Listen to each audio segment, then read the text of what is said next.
everyone, this is Jackie Williams and welcome to another global video hop. In this series, we are all featuring a project using the Emboss Resist technique. And I'm going to show you some watercolor with Emboss Resist, and I'm going to use the Snow Crystal stamp. Now I'm going to just do a little bit extra. You could skip this step if you want, but just bear with me, see how it looks, and then make a decision. I've got a piece of watercolor paper here. It's 4.5 by 4 inches, and I'm going to score it every 1 inch.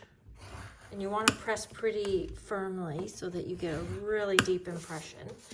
And then turn it 90 degrees and score every 1 inch again. I'm calling this the Faux Tile technique. Next, I'll just use my Emboss Buddy over the top. That just helps give a nice clean embossing impression. And then we're going to use our Snow Crystal and Versamark. Ink that up. And then you can stamp that wherever you prefer. I'm going to go up here in the right-hand corner. And you want to give it firm pressure, but not so firm that the ink goes down into those recesses that we just created. And next we'll put on the white embossing powder. Shake off the extra. And then heat with the heat tool on this number 2 setting. Now let's do our resist technique. When I work with watercoloring, I like to have little containers of water and then just use my ink refills. So I have got early espresso here. I think I'll just start with 3 drops. And then I have the new pecan pie. And I put about 5 or 6 in there. But before you do any coloring, I do recommend, that you get your brush clean, but that you put some water over the image where you want your coloring to ultimately be. This just helps your ink move better later. Okay, so I'm gonna start with that pecan pie and put some of that on there. Ooh, I like this color. Sometimes the colors change when you watercolor them. This one definitely has a lot of kind of orange in it. And one of the reasons why I wanted to do that tiling technique is because you can see that the snowflake, it's missing bits where those tile lines are, but also when you're watercoloring, then you see how that color just pools down in those recesses and it just accentuates the whole effect there. Now I'm going to leave some white area. I quite like that, but you can of course do it how you like. Okay, then I'm going to take that early espresso, maybe just do a little bit of dark in through the middle, just to give it a little bit of contrast. Very nice.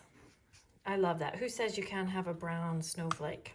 Now, you will get probably the best result if you let it just sit. You can also use the number 1 setting on your heat tool just to speed up that process a little bit. Now, once that is, say, 90% dry, what you can do is squeeze the water on your brush and just splatter a little water on there. And then as that dries, it will make us a little bit lighter areas. Okay, then I'm also gonna take my pecan pie marker and just flick a little bit of color on there. So you've got some lighter areas and just a few little darker areas there. Now I'm gonna go ahead and adhere that to my piece of, it's about 4 5/8 by 4 5/8 inch square pecan pie. And I have, as you can see, embossed a greeting there in the lower right-hand corner. Now, before we put that on our card front, I'm gonna add some ribbon.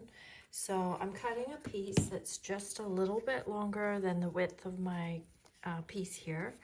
And take some tape and adhere that on the back. And I'm going to put this on my card front using dimensionals, and I'm just at that point where I've just got edges left, so I'm using the edges. I hope all of you use the edges of your dimensionals as well. Then I've got a card base that's 5 inches by 10 inches folded in half, and we'll just go ahead and put that onto our card front.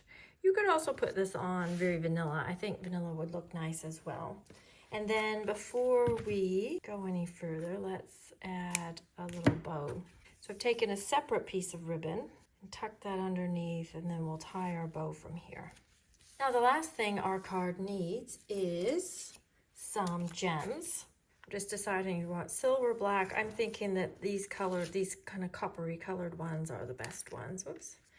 So I'm going to put one in the center of my snowflake and then do a smaller one down here, maybe with a little pearl, just something like that. And that is a really easy emboss resist technique using the faux tile background. And here is another version I made. This one is using boho blue and misty moonlight.